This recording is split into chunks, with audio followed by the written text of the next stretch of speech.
L'armée ukrainienne rencontre de plus en plus de difficultés dans le Donbass. Après 3 mois de guerre, des armes supplémentaires vont être livrées à Kiev. La variole du singe se propage en Europe. L'OMS, qui se veut rassurante, constate une situation inédite et affirme que la propagation peut être endiguée. Cet été, il sera possible de se déplacer en Allemagne via les trains régionaux et transports urbains pour seulement 9 € par mois. Andrei tente de se protéger comme il peut des frappes russes sur la ligne de front. Au 3e mois de la guerre, l'armée ukrainienne a de plus en plus de difficultés dans le Donbass. L'est du pays concentre tous les efforts de l'armée russe et malgré leurs faibles progrès, les combats violents se poursuivent avec des bombardements incessants. La situation la plus difficile se trouve dans le Donbass. Bakhmut, Popasna, Severodonetsk, les occupants sont les plus actifs dans ces zones. Ils ont mis en place un massacre et cherchent à éliminer tout ce qui est vivant.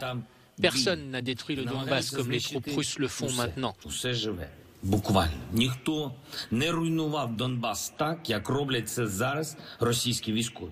En réponse à l'insistance de l'Ukraine à demander plus d'armes à ses alliés, les États-Unis promettent de donner à l'Ukraine une assistance militaire jusqu'à la fin et annoncent que 20 pays offriront à nouveau des armes, y compris des munitions d'artillerie, des systèmes de défense côtière et des chars.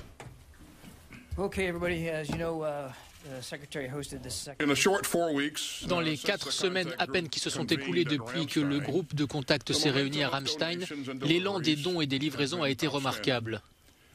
Et après les discussions d'aujourd'hui, je suis heureux d'annoncer que nous intensifions nos efforts. La guerre, c'est aussi celle des céréales. L'Ukraine accuse la Russie d'avoir organisé le vol de 400 000 tonnes de céréales depuis le début de la guerre. Des images satellites montrent un chargement de navires russes à Sébastopol en Crimée, alors que cette région annexée par Moscou en 2014 ne produit pas beaucoup de céréales.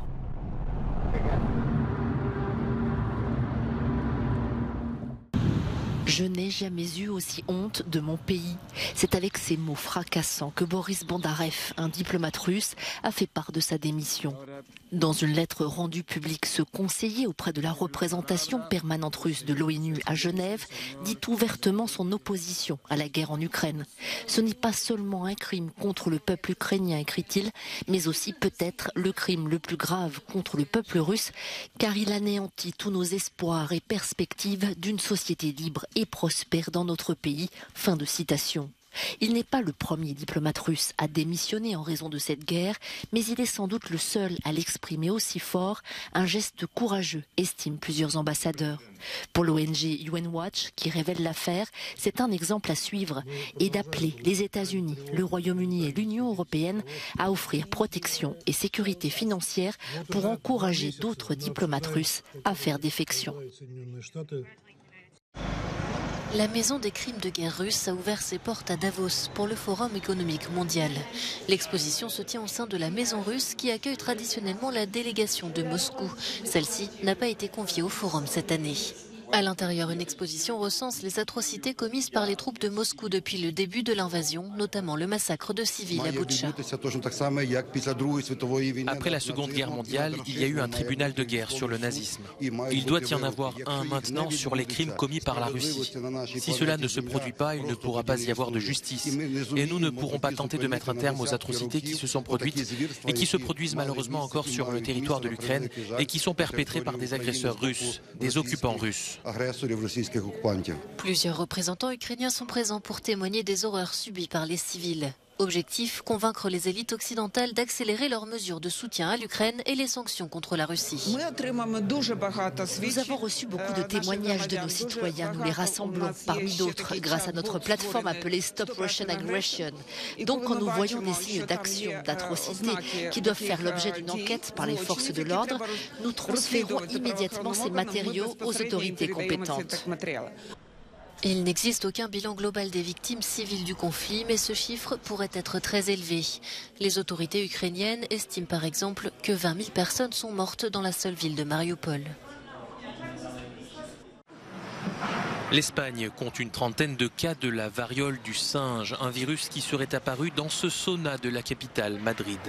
Alors que les autorités sont à la recherche du patient zéro, l'établissement a été fermé.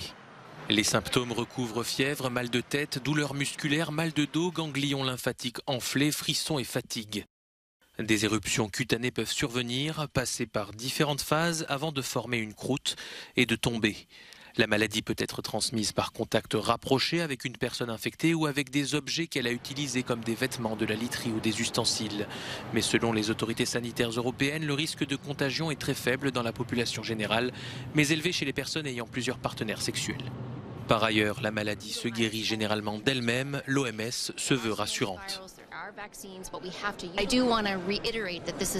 La situation peut être maîtrisée. Nous pouvons mettre fin à la transmission interhumaine. Nous voulons également protéger les travailleurs qui sont en première ligne, qui prélèvent des échantillons ou qui soignent des patients, qu'ils aient les bonnes informations et les bons équipements de protection. Nous voulons utiliser toutes les mesures nationales qui sont en place. D'après l'Organisation mondiale de la santé, cette situation est atypique car ces cas augmentent hors des zones endémiques d'Afrique. Des cas ont été recensés dans plusieurs pays occidentaux, dont le Royaume-Uni, la France, l'Allemagne, les États-Unis ou la Suède.